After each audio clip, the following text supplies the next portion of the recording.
Good afternoon, ladies and gentlemen. Welcome. Can we get in here?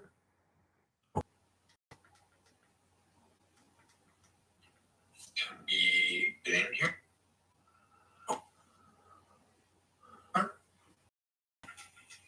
Mm-hmm. Can we get in here?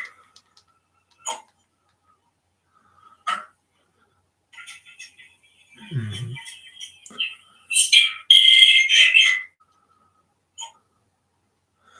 All right, so how's things? Welcome back to NBTFAM Live. Let me know how the audio is. Because I'm trying something new up here. So hopefully that works. If it doesn't, we'll just go back to the traditional mic. Other than that, how is everyone today? Looking forward to the new video. Yeah, we'll just go back here and we'll just switch the mic because I do not. Oh, that's a problem. Oops, guess we're stuck with this mic. So, the goal of the stream is simple. We're going to be reacting to Jacqueline's newest video, the whatever it's called. We don't know actually yet what it is going to be. And if you see me looking off to the side here, I have another monitor with some text with the stream up here in the OBS. So if you see me looking off to the side, that's what I'm looking at. How does the audio sound before we get started? And let's get going. So let's see what we're going to do. Now, it's been 4 months since Jacqueline has actually released a video, and a full-sized video, I should say, a full-length video. It's been 4 months. So it'll be nice to have another one to look forward to. Now, some disclaimers, as we usually do this.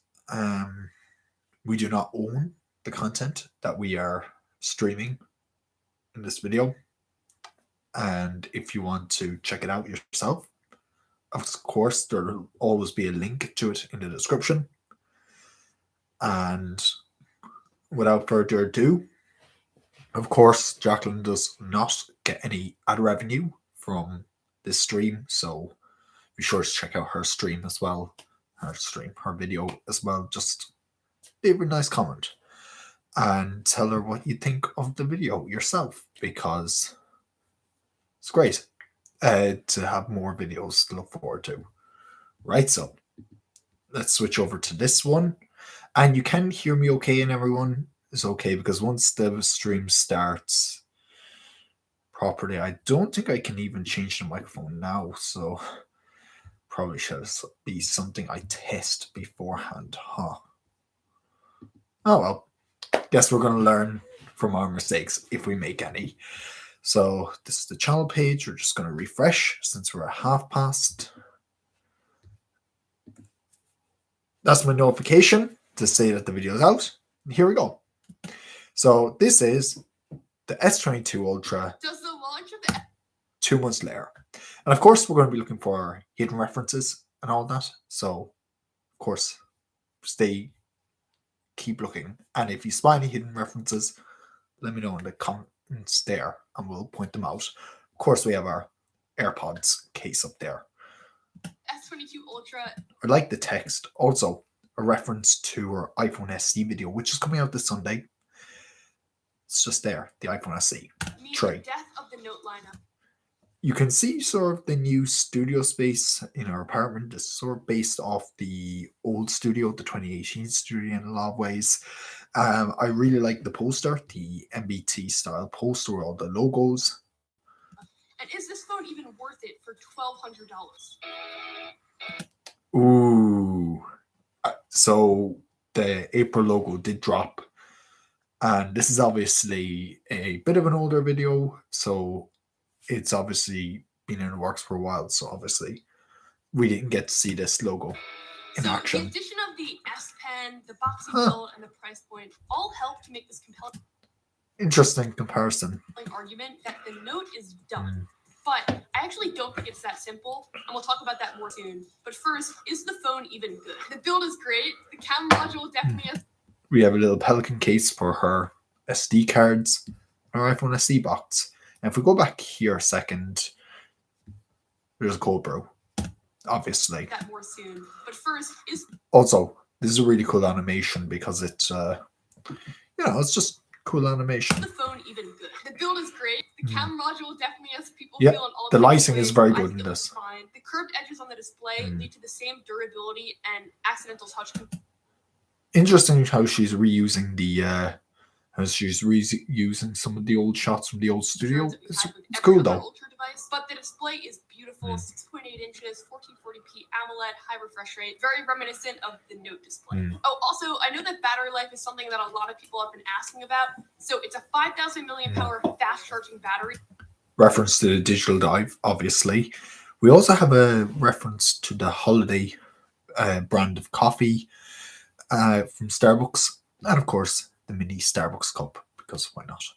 Which has actually changed my habits with my battery life because it's so good. So normally I charge my phone overnight, but now with this phone, I'm actually just charging it in the morning as I'm getting ready. And then by the time I'm ready to leave, the phone is good to go. The S Pen is obviously like the most Note-like feature. That's kind of the signature of the Note devices. And it's historically been how Samsung has kind of separated their phablet Note lineup from all their other phones and other phones on the market as well. And the S Pen on the Ultra scratch. We have more mini cold brew cups because obviously cold brew. Record vinyl there because the vinyls make for good top downs, as Jacqueline has said in the past. Of course, the glittery notebook in reference to her possible journaling and all that, possibly. Matches all of the stylus itches. Drawing, writing, remote camera control, and write to text are all available and all work very well. To many, the addition of the S Pen is noteworthy. The camera is another area that has been upgraded this year, and I think some of the upgrades are notable, and then other upgrades are a little disappointing. Starting off with the disappointing upgrade, which was supposed to be much better this year. Like it was supposed to have the. It does look better. And then other times it just looks like any other portrait mode photo taken.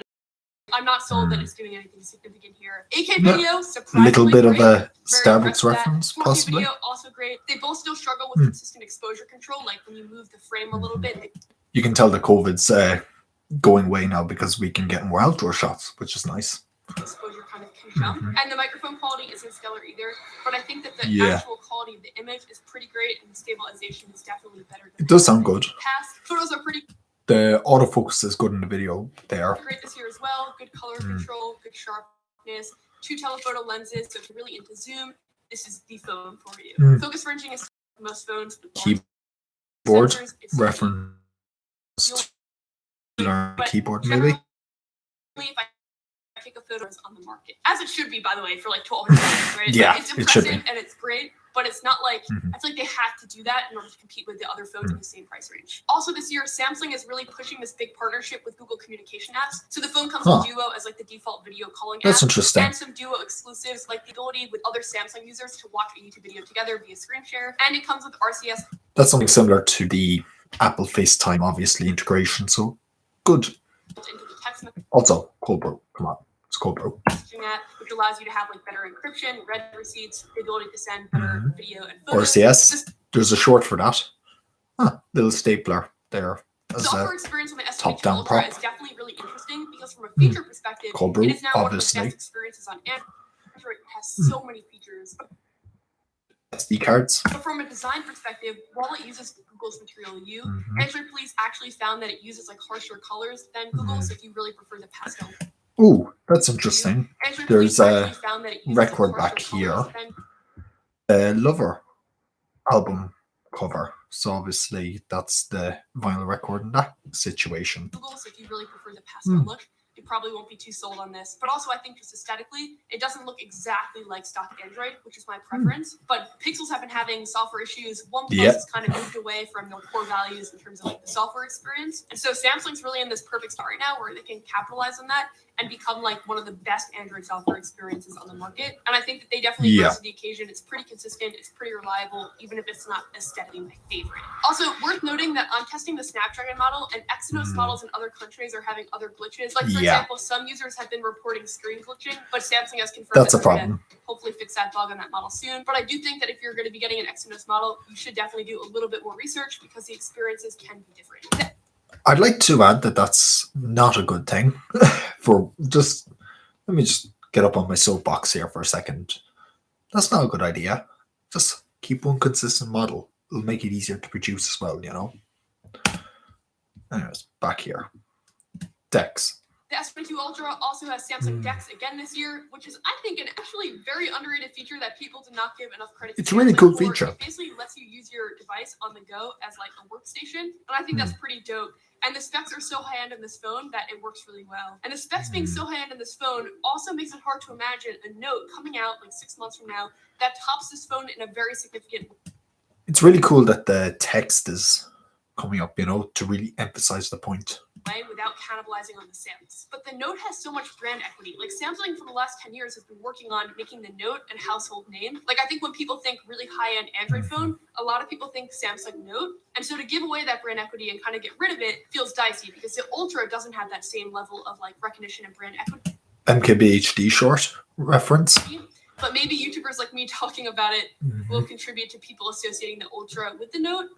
Kind of meta, but maybe. But I also think that the addition of the Flip and the Fold and Samsung's focus on it really helped clarify what's going to happen here. And here's why. 10 years ago, when Samsung launched the giant Note devices, they were really only launched for tech enthusiasts. But over time, as more people needed bigger phones and better performance, phablets kind of became the mainstream. I think the Fold and Flip are exactly what the Note was 10 years ago. They're weird phones for a very specific group of people until one day you can't tell the difference between them and Samsung's premier level flagship. It seems likely that these phones will become more and more important in the Samsung portfolio, and so to make space, the Note and the Ultra are kind of becoming one device. That makes sense. So I think that it's very possible that the Note is done in name, but its features and its legacy and the person that it's trying to hit will live on in the Ultra lineup. But I also think that some people are just okay getting the Plus. Like, they don't need to spend the extra couple $100 to get an Ultra. And so I just reviewed the Plus. If you're in that market of like, which one should I get? You can check out that video right here. Thanks so much for watching.